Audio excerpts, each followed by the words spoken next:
that we went through. So I kind of put this together for you guys. All right, so looking at Miss Brill, the question that I had you guys had for you guys this semester was her personality, choosing a word, and the purpose of that was to get you guys ready. All of the questions over through the semester are always to get you ready for the essay, and the whole purpose of the essay is to get you guys ready for considering reading deeper, critical thinking, and applying these lenses, if you will, to deeper reading.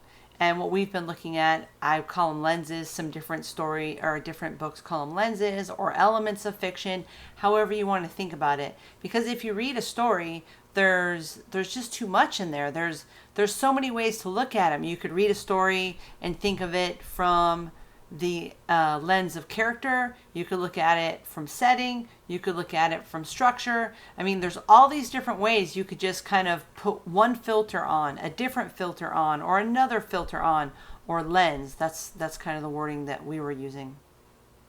Or element. However you want to think about it, right? If you shine a different light on it, you're focusing on it in a different way. It's hard to take it all in at once. There's just so much depth in there. So instead of trying to cram all that in there and take it all in, which is almost impossible to do at one read, I was having you guys think about one lens at a time, one element at a time. So for Miss Brill, that element was character. So thinking about character, I had you just try to describe her with one word, and you thought of all sorts of great words to focus on her. So there was lots of different weird pictures. I feel like the fact that this picture that she actually looks rather young was weird. So I think she needed to be way, way older, and her dress needed to be tattered. The only reason I chose this one to put up here as a picture is because I think, especially based on how some of you wrote about her fur, I think some of you didn't understand what it was. She wasn't wearing a fur coat. It's not a coat. It was like this. It was, believe it or not, this is how you would wear it. It's like a stole. It just like a shawl. It was like a fur shawl, just covered her shoulders, like a necklet. Like it would actually clasp in the middle. And it was just to kind of keep the shoulders kind of warm. So if you got a little breezy around the neck, it would come around and clasp in the middle. So that's why she would talk about, his eyes were dull and falling apart and his nose needed some repair. But he was starting to get tattered, and pieces of the hair were probably falling out and getting kind of discolored and all that kind of stuff. So that's the reason I chose this picture, is so that you can kind of see what it looked like. There were other pictures that were representative of Miss Brill, and the women in the pictures were like sitting on a park bench and they were wearing full fur coats. But that's not what it was. She wasn't wearing a fur coat. She was wearing like a stole, like this, right? He was like a necklet coming around her shoulders. And that's why she would pet him like a pet, because you can kind of see that he's still almost in fox form, right? So then she could kind of pet his head, and that's why she was talking to him and stuff. So yeah, you guys did a really good job with this and really focused. It allowed you to really focus in on her character. But as you guys have noticed going through these journals and going through these stories, that even when you focus in on one element, it still brings you to other elements. So even when you're focusing in on her character, it forced you to reach out and consider other things like setting, and consider other things outside of her. Like she kept going to the same place, and you had to think about the park, and you had to think about the things around her, like the setting and her things that she owned, like her fur, and the places that she went, and the people around her, and the situation, and how the day was, and consider the weather, and all sorts of other things, and the structure of the story, and consider the style of the writing. And there's so many things you had to consider just while you consider character. So no matter what you choose and what lens or element you choose to focus on, it's still going to bump up against all these other elements,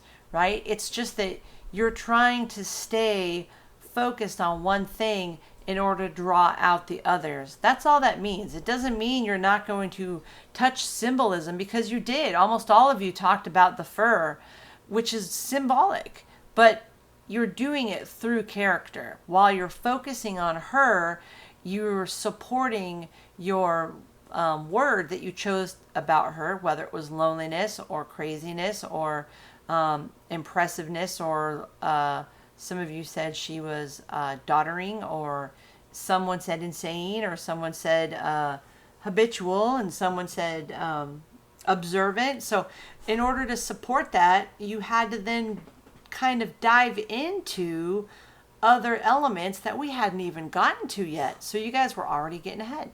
So yes, she was an older lady, and really it was about her. The whole story was about her loneliness, her fragility, and trying to hold on to, really trying to hold on to being happy, right?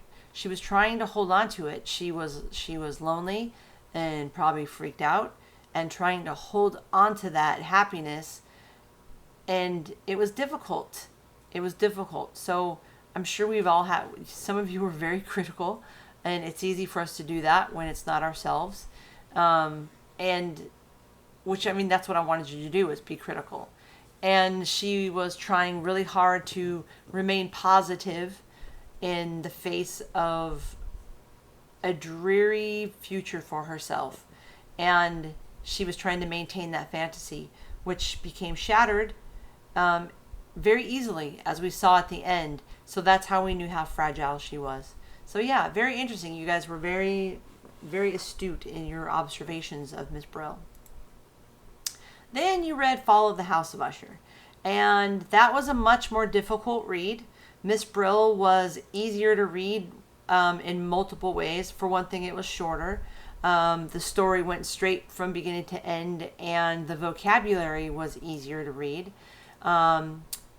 Edgar Allan Poe has a tendency towards much higher vocabulary, so when you're talking about style, he has a much different style than the previous author, of course, and he tends toward polysyllabic diction, right? He likes his big words there. So he tends towards deep description, too deep sometimes. The whole first page was basically talking about the first moments that the narrator was standing in front of the property before he even got up to the house, and how he felt about his feelings about the house and the property before he even got close, and that feeling of dread and that ominous feeling of creepiness before he ever even got close. So yes, a totally different feel, a totally different piece, which is why it was the perfect representative of setting for us, because there was so much setting in this story, like way more setting than we ever needed, I'm sure, than you ever wanted in this particular story. The story was setting. The whole setting was the story. The story was the setting. I mean, the characters were almost secondary to the setting. I mean, they actually were secondary to the setting. So the setting became a character of its own, really. So we used this as a representative for setting because it was so important to the story. So that became the lens that I wanted you guys to use for it, and why I wanted you to apply not just the literal setting. There was a house, it was on some property, but the literary uses for setting. What did the author use setting for in this story?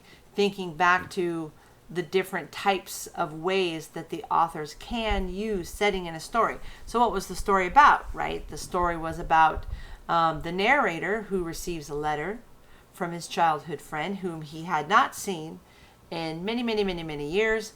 And back in this time period, he felt like he felt like he should go see his friend because his friend wanted him to essentially witness the end of the Usher line. So his friend goes to see him and sees that his friend is very ill and is much changed by the years and doesn't even look like himself anymore. He said Roderick was once, a good looking man and now was just like this emaciated, gaunt looking shadow of his former self.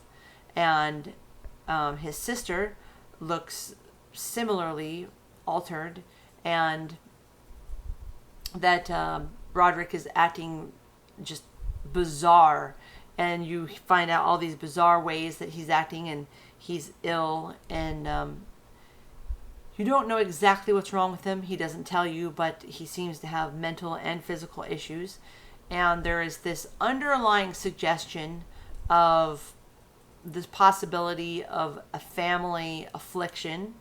And that possibility, because they never say it, so we don't know 100% for sure what it was, but it's been suggested that that would have been in the past, the possibility of incest somewhere down the line in the family tree, because they are an old family, the Ushers, and they wanted to keep their line pure.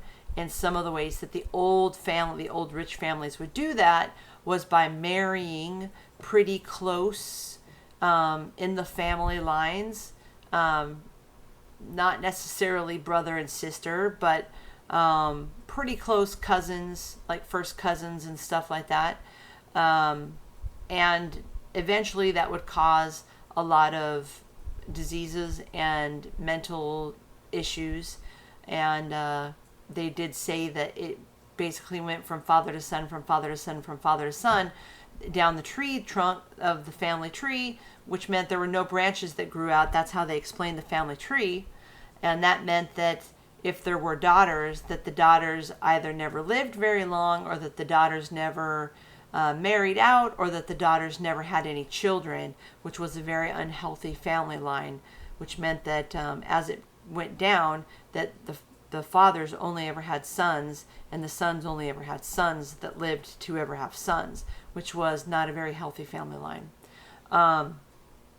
So that was the suggestion. And one of the many diseases that sometimes happens when family lines stay too close together is many blood diseases, including hemophilia, which could cause some of the symptoms of very intense sensitivity to sensory input, like sensitivity to light, sensitivity to sound, sensitivity to touch and taste, which all those things seem to be present in Roderick. So, I mean, it's a possibility. And then, of course, intense mental issues, which clearly both Roderick and Madeline suffered from. And then, of course, he thinks his sister died, and they buried her alive, and then she was really not dead. She escapes the tomb, comes up, scares him to death, and they both die together, and the whole house goes tumbling down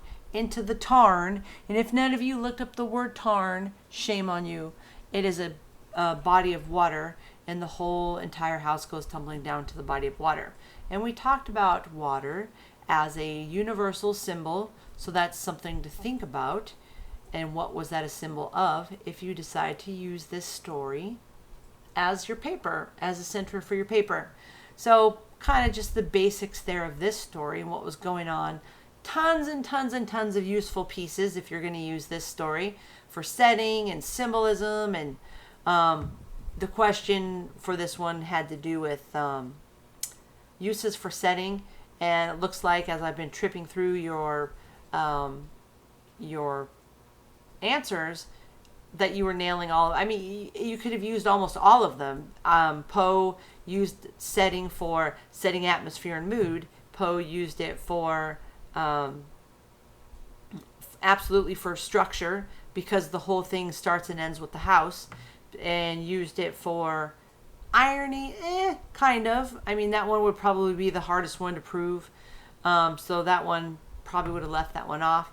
But absolutely for character, used setting to accentuate character, because we understand Madeline and Roderick through the setting, because the backdrop of the house helps us understand the entire Usher family, and certainly lets us understand Roderick Usher himself. So I mean, it's all of them, all of the pieces of uses of setting are utilized in this particular story, just about. So any of them you could have used improved. So this was a perfect story for that one. And it's creepy. I love this story, but I'm a huge Poe fan, so sorry. I apologize to you. Okay, the next one, the lottery. Not the kind of lottery any of us want to play and win. That is for sure. So if you've never read this story before, then it's kind of a cool story, a disturbing story. And I use it for the structure the structure example, because it is the perfect example of structure trickery, isn't it? Because you're reading along, you're tricked right off the bat by the fact that it's called the lottery, because usually the lottery would be something positive even back then when this was written. And we are reading along in this story, and I asked you a bunch of questions about structure, what's missing, and all this kind of thing. And what if it was written differently? What would have been given away? Well, if we would have been given exposition, because that's what's chopped off in it, right? In the perfect story arc, like a fairy tale story arc, right? We would have been given a whole bunch of background. Well, if we were given a bunch of background in this story and told the background of the town or the time period and how the towns worked, we would have known what the lottery was, right? We would have known that every year, all the towns have a lottery, and at the end of the lottery, when somebody gets the black spot, they're stoned to death by their fellow friends and neighbors and family members. How lovely. And then they all have peach cobbler. So we would have known what happened. There would have been no buildup of drama. There would have been no wondering what's going on. And there would have certainly been no shock at the end when you got to the last part of the paragraph at the end and went, wait, what? They did what? What happened? And you felt like you had to reread the last couple sentences while your brain tried to catch up to what they just did to Miss Hutchinson. So, yeah, she had to cut off the exposition piece at the beginning. She couldn't give us background. Not only did she not give us background, which was changing the structure, right? Changed that story arc, but she tricked us. She tricked us by giving us, we didn't get this. It was a dark and stormy, creepy night in the house of Usher, where all the trees looked dead and moss and nasty mucky crap was gooing off of all of the pieces and structures, and vines had grown up the side of the house to split it in half. Creepy noises were going. No, what did we get? It was a beautiful June day, perfectly sunny, and the birds are singing, and all of the townsfolk had gathered happily in a circle in this town, and they're talking about, oh, I forgot to do the dishes. Everything sounds lovely and sunny, sounded like the Watermelon Festival. So, but I didn't see anybody stoned to death at the Watermelon Festival. So I must have missed that part. Nothing weird was happening, right? It seemed normal. So the writer set us up for that fall. No mood was set for us. We didn't get that tone or anything set up. She tricked us with that structure and that setting on purpose, right? So that's why it was a good example of structure. So she did that so we would have no perception of what was going on. She wanted us to have that moment of surprise and shock at the end. Because if not, we would have been reading along the whole time knowing that somebody was going to be stoned to death by their friends and neighbors and just kind of waiting to see which person it was going to be. So she wanted to control our reactions through the structure. So that's what she did, which was really horrible. And of course, it's also a whole thing about, besides us looking at it, sorry, I didn't mean to cough on you guys. Besides us looking at this through structure, the lens of structure, the whole story was really about looking at human nature, right? It didn't matter what time period it was supposed to be or supposed to not be. It was really supposed to be any time, any place, America, right? That it could have been 20 years ago or 40 years ago or 20 years from now or tomorrow, that we can turn on each other that way or follow each other that way, and that the fear of us being alone and ostracized from each other keeps us together and lets us look the other way when we do weird things, like stone our neighbors to death. Even though some part of us knows that it's wrong, we just hope that it's not us that gets the black spot. But instead of standing up and saying, no, that's not going to happen, we don't want to be ostracized away from our own group, so we kind of all let it go. It's a weird thing, but it's a peculiar thing how we'll stand by and let things happen. And all the time in class, students will say, well, I would never let that happen. But yet, weird things happen all the time that people stand by and watch and let happen and don't jump in and do anything about. So, would we? I don't know. It's a good question. All right, yellow wallpaper. Cool and creepy story. The yellow wallpaper. So for this one, it was an example that I put out there for you guys to read about point of view, because it was told in the point of view of the wife, the person that goes crazy in the story. If there's a blurb about this, I can't ever remember because I always have to change up the PDF. Goes away sometimes or gets messed up or whatever, and I always have to put new ones up there sometimes. So, but the woman who wrote it, Charlotte Perkins Gilman, she actually herself experienced postpartum depression, which at the time that this was written was not a word. That wasn't an actual diagnosis. Not until much later did they have that kind of medical terminology. At the time, it was just nervousness, and then later they would just call it the baby blues, and then eventually it had a real diagnosis as postpartum depression. But at the time, that's not what it was called. But and the cure actually was what they used in the story, called the rest cure. And Charlotte Perkins Gilman went through this herself after she had her daughter, I think.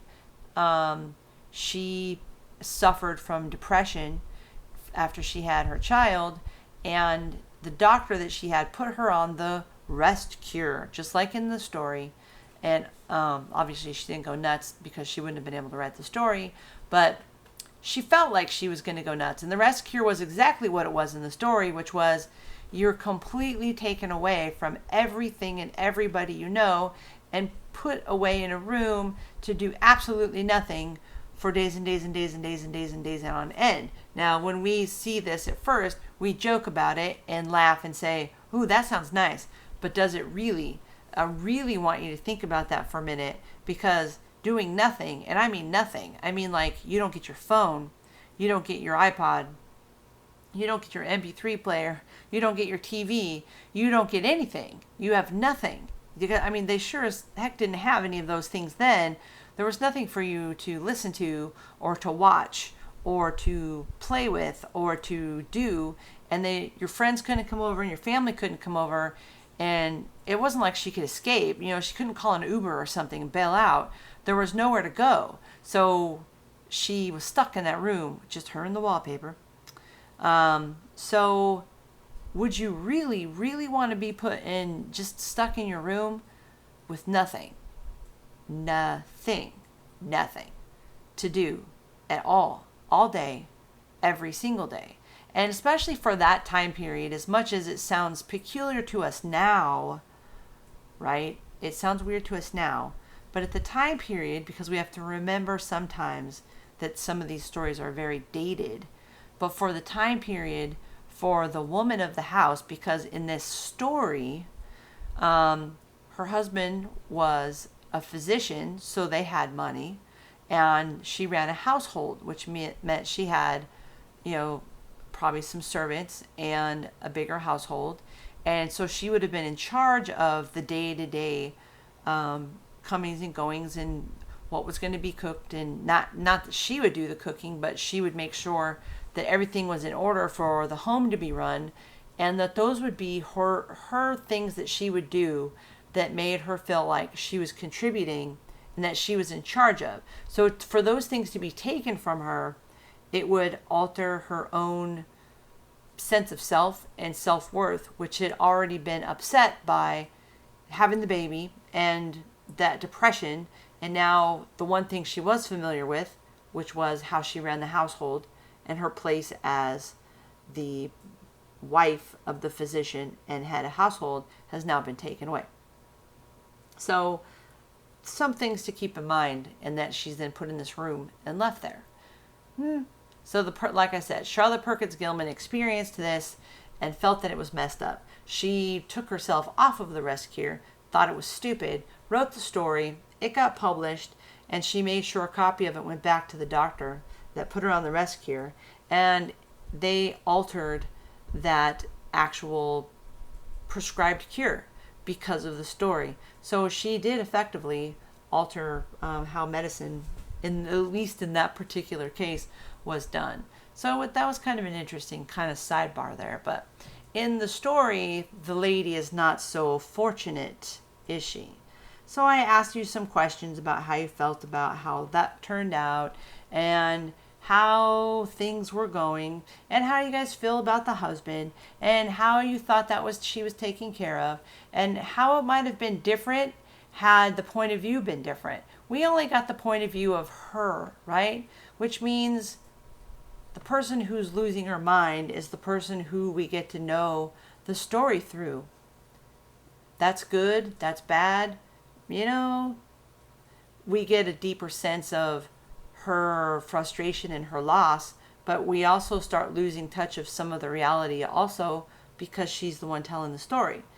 It gives us a different sense of the people around her, because we only know how she perceives them, and she's losing her mind. So some things to think about as you're deciding on what story to go with. But yeah, in the story, yes, she had a baby. Her husband is a physician, decides to take her out to the country for the rest cure, which was a real thing at that time period. That was the prescribed rest cure for everybody. So it wasn't weird that her husband took her out to the country to be in solitude, because that's what they all would have done. Her brother was also a physician, and her husband and brother both decided that that was what was best for her, to take everything away and put her on the rest cure. But obviously that didn't go so well, and she started doing weird things, saying things, talking to the wallpaper, and thought a woman was trapped in the wallpaper, the yellow creepy wallpaper. And I'm sure that at some point you can see that it was her herself that she felt was trapped. She felt trapped, which is why she saw somebody trapped in the wallpaper. A lot of questions usually come up about that story, and I just do want to point out, because we didn't get to talk about it, that the reason that she had yellow stuff on her dress is because at the end, if you guys can remember, that she was going around the room in a circle. She had obviously been doing that for a very long time, because if you reread the story, it says that she had worn a groove into the wall with her shoulder. So she was down on all four, wandering around the room with her, pushed against the wall, like on all four, like an animal, with leaning to the wall, going around in a circle, in a circle, in a circle. And that's why her husband saw that and fainted. And then she was mad that she had to step over him. But she'd worn a groove into the wall with her shoulder. So I want you to think about how long somebody must have been doing that in order to put a groove into the wall. So that's a long time, and that's why she always had yellow on her dress. She thought something was weird about the wallpaper and that she had yellow on her dress. She had yellow on her dress because she was always rubbing herself against the wall. She's the one that tore all the wallpaper off. She blamed it on the kids that must have lived there before her, but it was her. That's why all the wallpaper that was within reach of her was ripped off the wall, because she did it. And there was bite marks and scratch marks on the bed. She did that also. So she'd been losing her mind for a while. So my question I always have is, why did nobody notice it sooner? So, interesting. Things to think about. All right. Mask of the Red Death and Young Goodman Brown came in with symbolism towards the end of our doing fiction here. And symbolism is both simple and complex. Usually students know what symbolism is before they ever come to me. It's been discussed before. Both of these stories, heavy with symbolism. So Mask of the Red Death, very peculiar story. Feels like you're taking something. When you read it, it's meant to be very peculiar and symbolic as an entire story. It's not meant to read like a normal story like the other Edgar Allan Poe story is. It almost feels like a poem, but it is a story. And essentially, yes, they're right. The Red Death as some kind of a plague comes to the area, and the prince, instead of helping the people with all of the money that he has, he decides to invite 1,000 of his most richest friends to his castle, and he shuts and welds his gates so that all the people of his land are shut out, and he basically welds in his 1,000 closest rich friends so that they can stay safe, quote unquote, inside of his castle from the plague. That's his hope anyway. You saw how that ended. It's called Mask of the Red Death for a reason. And they just decide to have a gigantic party on the inside instead of helping the people on the outside. So that's really what it's about. It's very colorful. Lots and lots of description. Everything is symbolic. All those rooms and the deep description of the 7 rooms, how they're laid out, right? All the colors of each one of the rooms, the very in-depth description of those colors and the layout and all that kind of thing. And then the whole thing with the clock, right? The last room is all black with the red splashes into it from the light, and the whole thing with the bonging of the clock, the big black clock, really letting us know that time is moving on, time is growing short for them, and that even though they're trying to have a big party and ignore that death is outside their doors, the clock striking stops them each time and reminds them, you know. And then we have the figure of the Red Death inside the party, and very symbolic, and then everybody's dead. So, you know, nothing like an uplifting Edgar Allan Poe story to get you all going for summer and 4th of July. Sorry, I am. Like I said, I like Edgar Allan Poe. I know, he's creepy. I like horror stories, and you can't have a semester of literature without Edgar Allan Poe. You just can't. So lots of symbolism in there. Almost everything is symbolic in there one way or another. Everybody feels different about what is it symbolic of, how to read the symbolism. Hey, that's up to you guys. So if you want to use that one, fine. And then Young Goodman Brown is a whole different thing. So Young Goodman Brown leaves, goes into the forest, meets up with some dude. A little shady, right? Leaving in the middle of the night to go meet some guy in the middle of the night in the middle of the forest in Salem, Massachusetts, back in this time period of the witch trials. that's just a whole shady deal right there. I'm just gonna say I would be really torqued off if my husband went and did that. I'd be like, right, this is Salem, Massachusetts, during the witch trials. Why would you be going off in the middle of the night? That's like a whole Craigslist deal going on right there. So he meets some guy in the forest and follows him off into the clearing, and basically his whole life is ruined.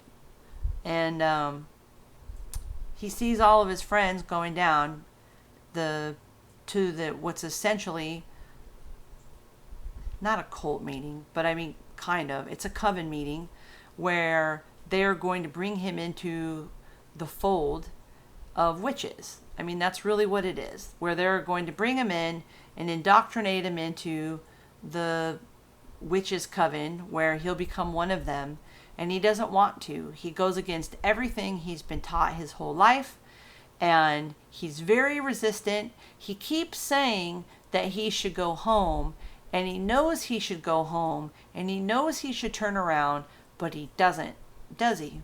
He says it to himself multiple times, yet he keeps moving forward with this dude that he meets in the woods, which many people feel represents the devil, and I do too, based on multiple things. And this dude that he's with says, oh no, keep coming with me. You know, you don't have to worry about your family because they're all here too. Everybody you ever knew is here. And he sees everybody from town. So the person who taught him in Sunday school, the preacher from town, the minister from town, his family, his father, his grandfather, and then he finally sees his wife, whose name is Faith, right? So there's a whole symbol right there. His wife's name is Faith. So figuratively, literally, and the little pink bow out of her hair falling out of the sky. So this whole loss of innocence thing going on, and he says, I might as well join him, right? I can't beat him. I might as well join him.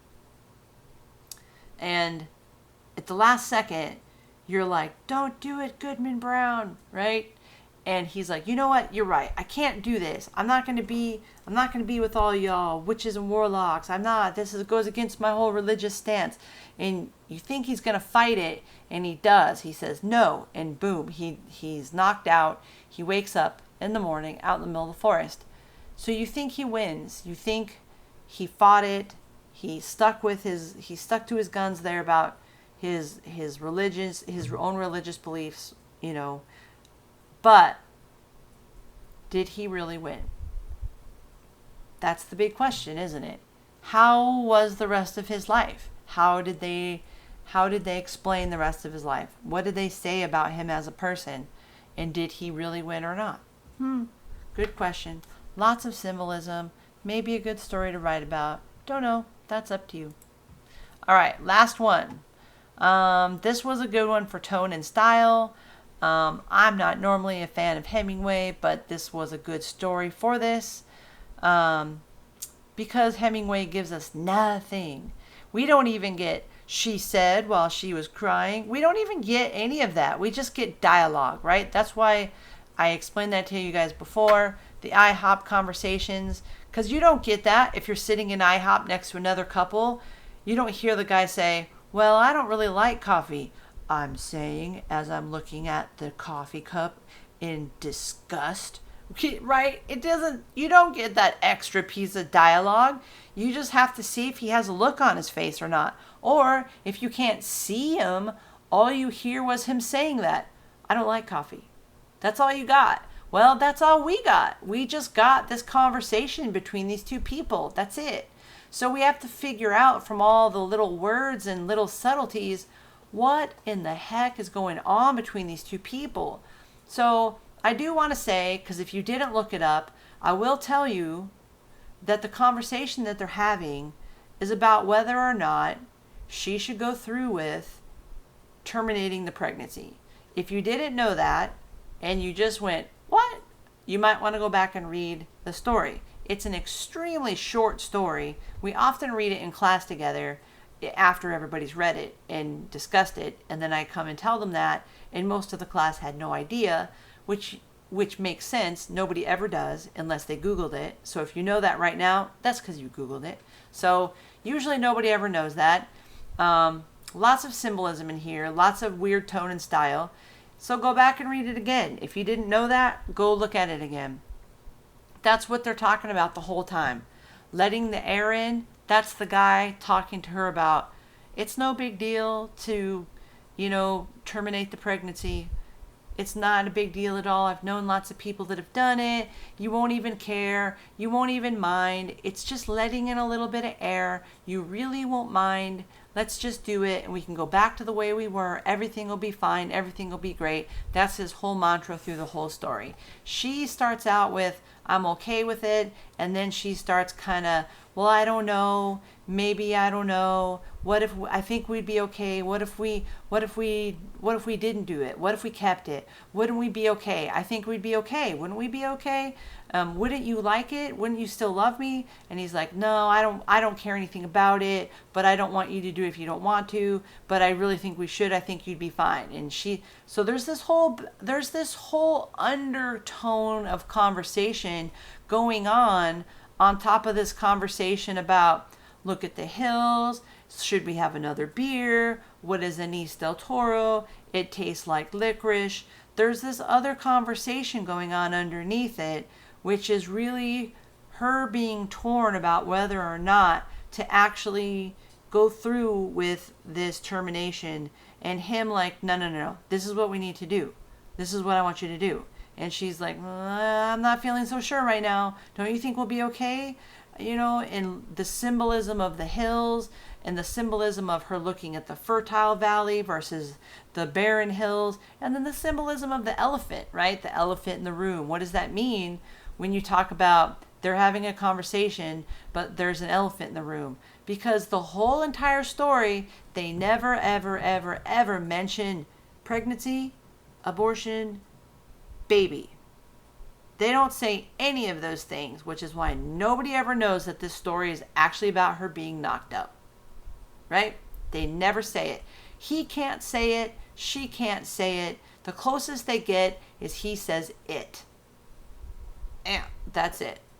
So how is that going to work out? If you go look back at it, and one of the things I had asked you guys was, how do you think that they'll play out as a couple?